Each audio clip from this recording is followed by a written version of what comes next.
Well, to start this off, who are you? What do you do? Yeah. And what's all this? Okay. No problem. I can explain that well. This is a recording studio, first of all. Mm-hmm. So we have just about everything coming through. You know, whoever wants to record, that can be bands, that can be sometimes people with just really simple stuff. For example, just recording with like karaoke tracks. Mm-hmm. And but we do like absolutely any kind of music, from hip hop, R&B, to rock bands, to heavy metal, you know, alternative groups. And then we also record spoken words. So, for example, audiobooks. Right. You know, I had a few people coming in which spend a lot of time on recording audiobooks, yeah. Mm-hmm. But who I am, I just start from the beginning, you know, because I always enjoy that. Well, I was born in Germany. Oh, wow. Yeah, and didn't care about music at all. And when I was like 10 or 11 years old, and by the way, at that time I did not speak English yet. We learned that in school a little later, you know.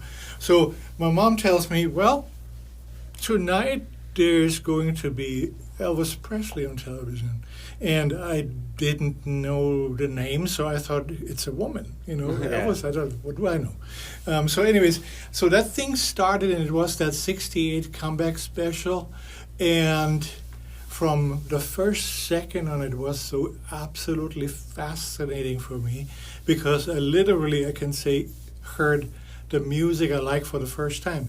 And by that, I mean, he did some of his hits during that program, but if you ever watched that, he also did a lot of like blues songs from Jimmy Reed and whoever, you know. Right. So and that was really raw, just him sitting in this round. So that was the music which was fascinating to me. Right. Yeah. And then he also did like a gospel section which was nothing but black gospel, because he had a black group with him singing. So in other words, that's what really got me interested in music, was the bluesy stuff and 50s rock and roll, soul music and so forth, you know.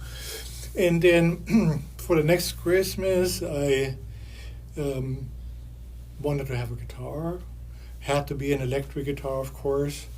And then the only teacher which was available at the time was a lady which taught strictly classical guitar. And by that, I mean really classical pieces, solo pieces. So I learned, I grew up in this like bipolar thing, like listening at home to blues, Muddy Waters, Otis Spann, B.B. King, of course. And then I was studying classical guitar. So that was the very beginning. And then after school, I went to the music conservatory in Munich and studied guitar, and then also audio engineering. And then I had in Munich, where I grew up, my own studio, and we did productions also with the groups I was playing in and so forth. And for some reason, I think it's because of American music, I always had this idea to not necessarily stay in Germany, just like, you know. Expand. Yeah, I mean, move to a different country, and especially the United States. So 8 years later, I actually did that. And so I came here to California in 1989, which is now 35 years ago. And which was a little easier for me because my mom had remarried, and she also moved over here. She had married an American and lived in Visalia. So that's where I started here in Bakersfield. And the beginning was, of course, not easy. This is, by the way, a picture from 1989. That was my very first studio, which was set up in a house, you know, Right. Very small. And this is the tape machine and the console I had brought over from Germany. And Fascinating.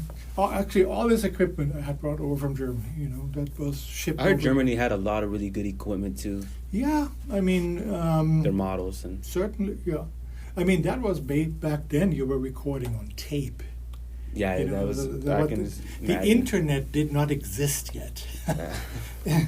and we were listening from, well, CDs just barely got on the market, you know. But most groups, they had cassette tapes duplicated. Yeah.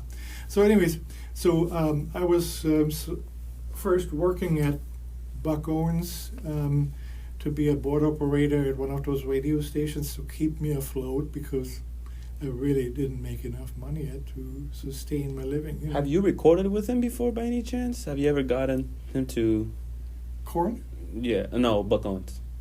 No, I never. I recorded some of the musicians from his group, Oh, okay. Fair. like Terry Christopherson, the guitar and steel player. Oh, you know, okay. But anyway, so that's how that started, and it took about a year and a half till finally that business caught on to the point that I could pay my bills from that job. Right.